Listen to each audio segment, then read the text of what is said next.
Hər vaxtınız xeyir, dəyərli izləyicilər. Bugünkü videomuzda müəllimlərin işə qəbulu və sertifikasiyası imtahanına hazırlaşan ibtidai sinif müəllimləri üçün Azərbaycan dilindən növbəti ümumi sualları paylaşacağam. Bundan öncə 3 dənə ümumi sınaq paylaşmışıq. Bu video ilə bərabər 4-cü ümumi sınaq olur. Siz də kanala abunə olaraq həftə ərzində paylaşılan bu videolardan faydalana bilərsiniz. Eyni zamanda əlavə edeyim ki, oktyabr onlayn qruplarımız və əyani qruplarımız üçün endirimli qiymətlərlə qeydiyyat davam eləyir. Dərslər haqqında ətraflı məlumat əldə etmək və qoşulmaq istəyən müəllimlər 055 418 8202 nömrəsi ilə WhatsApp-dan yazıb və ya zəng eləyə bilər. Vaxt itirmədən keçək sualların izahına.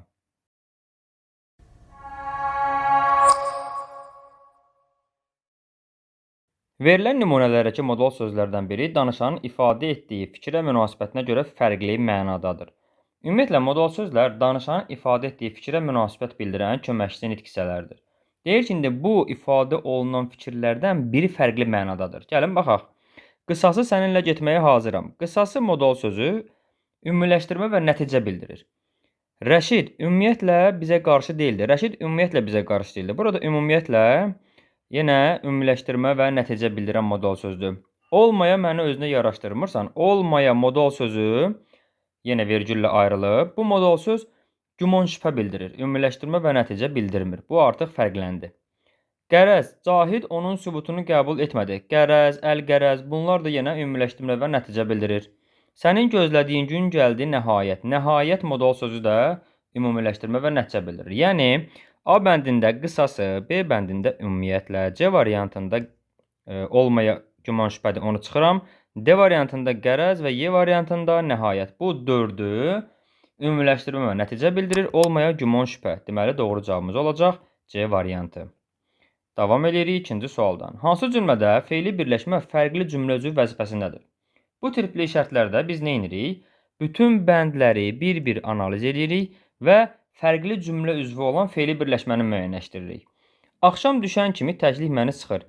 Nə vaxt, nə zaman? Axşam düşən kimi. Nə vaxt sualına cavab verdi və zaman zərfliyi oldu. Dünəndən yağan yağış bugün kəsdi. Nə yağış, hansı yağış? Dünəndən yağan. Burada artıq təyin oldu. Cəsur atlıları görəndə mərdanə qarşılarında dayandı. Nə vaxt, nə zaman? Cəsur atlıları görəndə.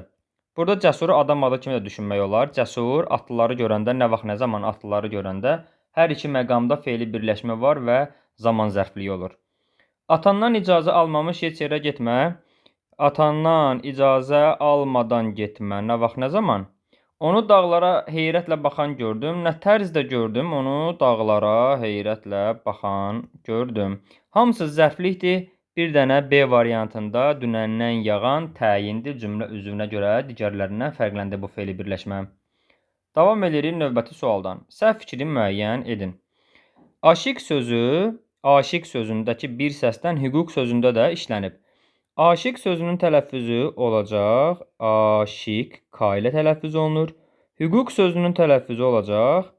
Hüquq K ilə tələffüz olunur. Baxın, A var aşiqdə, hüquqda A yoxdur. Ş var, hüquqda Ş yoxdur. İ var, hüquqda İ yoxdur. K var, hüquqda K var. Deməli, aşiq sözündəki bir dənə K səsi hüquq sözündə də işlənib. Bu fikir doğrudur. Bəsləyir sözündə qapalı saitlərin sayı açıq saitlərdən çoxdur. Bəsləyir sözü tələffüz olunur bəsləyir formasında. Burada ə açıqdır. 2 dənə də i var, 2 qapalı var. Deməli, açıq saitlərin sayı qapalı saitlərdən azdır. Yəni, qapalılar açıqlardan çoxdur. Fikri tamamilə doğrudur. Gənc alim söz birləşməsinin asıl tərəfində kar samit işlənməyib. Gənc sözü BCDC ilə bitən sözlər sırasındadır. Normalda tələffüz olunar Ç ilə. Gənc C ilə yazılır, Ç ilə tələffüz olunur. Amma baxıram ki, özündən sonra A saiti gəlib. Mən gənc sözünə saitlə başlayan şəkilçi artırıram. Deyirəm gənci. Sait gəldiyi zaman C dəyişmədirsə, deməli saitlə başlayan söz gəldiyi zaman da C dəyişməyəcək. Ona görə gənc necə yazılırsa, elə o formada tələffüz olunur. Burada C cingiltili, N cingiltili, C cingiltilidir. 3 samit var, hər üçü cingiltilidir. Yəni, kar samit işlənməyib, tamamilə doğrudur. Şanlı bayraq söz birləşməsinin tələffüzü zamanı həm asılı, həm də əsas tərəfdə cingiltili samit kara keçir.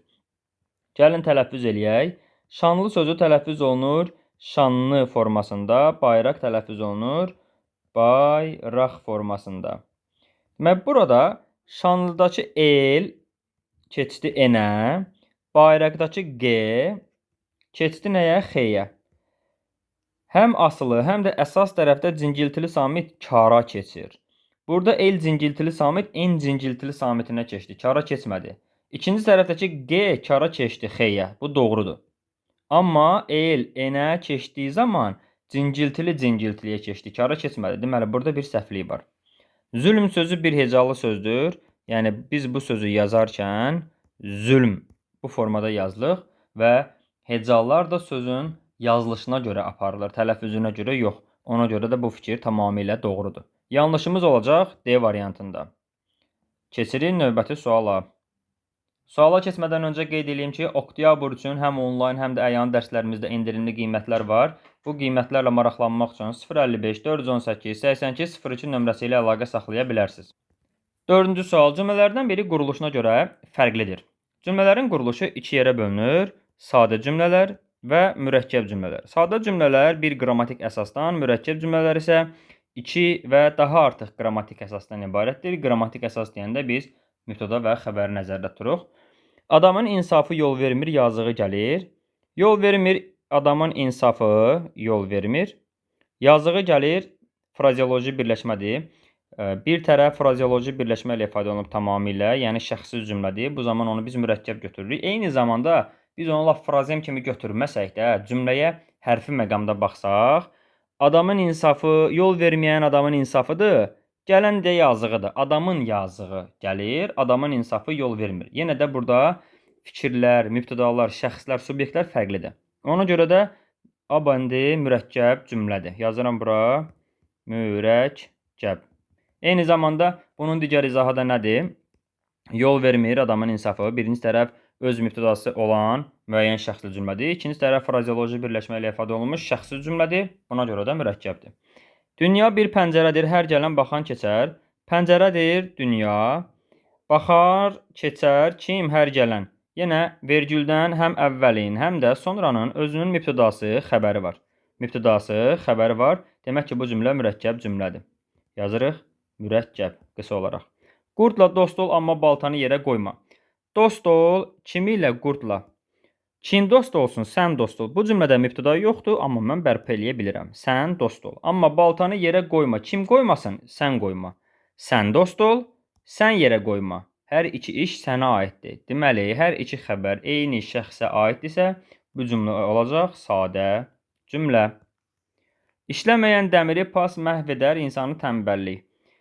Burada, baxın, məhv edər ifadəsi ixtisara düşüb. Biz özümüzdən bərpa eləyə bilərik. İşləməyən dəmiri pas məhv edər, insana da tənbəllik məhv edər. Məhv edər nə? Pas. Burada nə məhv edər? Tənbəllik. Hər iki tərəfin mübtədası fərqlidir. Deməli, bu cümlə olacaq mürəkkəb cümlə. Çayın mənbəyi bulaq, ailənin mənbəyi anadır. Fikir verin, yəni çayın mənbəyi bulaqdır, dır ixtisar olunub. Ailənin mənbəyi anadır. Bulaqdır nə? Çayın mənbəyi. Anadır kim? Ailənin mənbəyi. Nə anadır, daha doğrusu ailənin mənbəyi.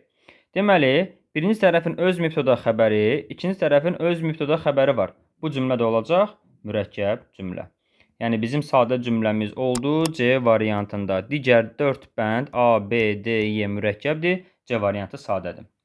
Davam edirik növbəti sualdan. Bugün xəstəxanada qonşumuz Adil dayını gördük cümləsi ilə bağlı yanlış fikirdir. Zərfliyin müxtəlif məna növləri işlənmişdir. Nə etdik? Gördük. Kim? Biz. Cümlədə mübtəda yoxdur. Kimi gördük? Adil dayını. Hansı Adil dayı? Qonşumuz Adil dayını. Harada? Xəstəxanada. Nə zaman? Bugün. Deməli, bu cümlədə iki dənə zərflik var. Biri zaman zərfliyidir, biri yer zərfliyidir. Yəni, zərfliyin müxtəlif növləri işlənmişdir, tamamilə doğrudur.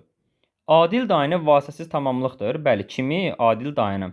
Vasitəsiz tamamlıq ismin təsirli halında olan tamamlıq deməkdir. Mürəkkəb adla ifadə olunub, tamamilə doğrudur. Adil dayı mürəkkəb addır. Təyini mənsubiyyət şəkilçisi qəbul etmiş sifətdir. Hansı Adil dayı? Qonşumuz. Qonşumuz mənsubiyyət şəkilçisi qəbul edib. Qonşumuz daha doğrusu. Burada qonşu sözü eyni zamanda təyindir. Hər şey doğrudur. Amma burada səhv olan sondakı sifət sözüdür. Qonşu sifət yox, isimdir. Sadəcə cümlədə təyin vəzifəsini daşımışdır. Biz bilirik ki, sifətlər isimləşə bildiyi kimi, isimlər də sifətləşə bilər. Digər nümunələrdə öyrənmişik. Məsələn, deyirik taxta, qapı. Nə qapı? Hansı qapı? Taxta. Taxta indi hansı sualına cavab verdiyinə görə sifət deyirik? Yox, əlbəttə. Taxta isimdir. Cümlədə təyin vəzifəsində işlənə bilər. Burada da qonşu sözü eyni onun kimidir. Qonşu normalda isimdir. Qonşumuz Adil dayı dediyinə görə cümlədə təyin vəzifəsində işlənib hansı sualına cavab verir. Amma sifət deyil, isimdir. Bu səhvdir. Xəstəxanada harada sualına cavab verən yerli hal şəkilçili düzəltmə isimdir. Xəstəxana, xanada əvvəla harada sualına cavab verməsi doğrudur. Yerli halda olmağı doğrudur. Düzəltmə isim olmağı doğrudur. Baxın, 3 dənə şərt verib, hər üçü də doğrudur. Xəbər şəklində işlənmiş feilin gördük, bu nə etdik sualına cavab verir. Burada di zamandır, zamandırsa, deməli xəbər şəklindədir. Xəbər şəklində işlənmiş feilin tərkibində şəxs şəkilçisi işlənmişdir. Bəli, di zamandır, ç da şəxsdir. Bu da tamamilə doğrudur. Burada yanlış fikrimiz olacaq, C variantı. Bu günə aid olan sonuncu sualın da izahını paylaşdıq. Dəyərli izləyicilər, kanalımıza abunə olaraq paylaşılan videolardan müntəzəm olaraq faydalana bilərsiniz. Sağ olun, növbəti izahlarda, növbəti videolarda görüşərik.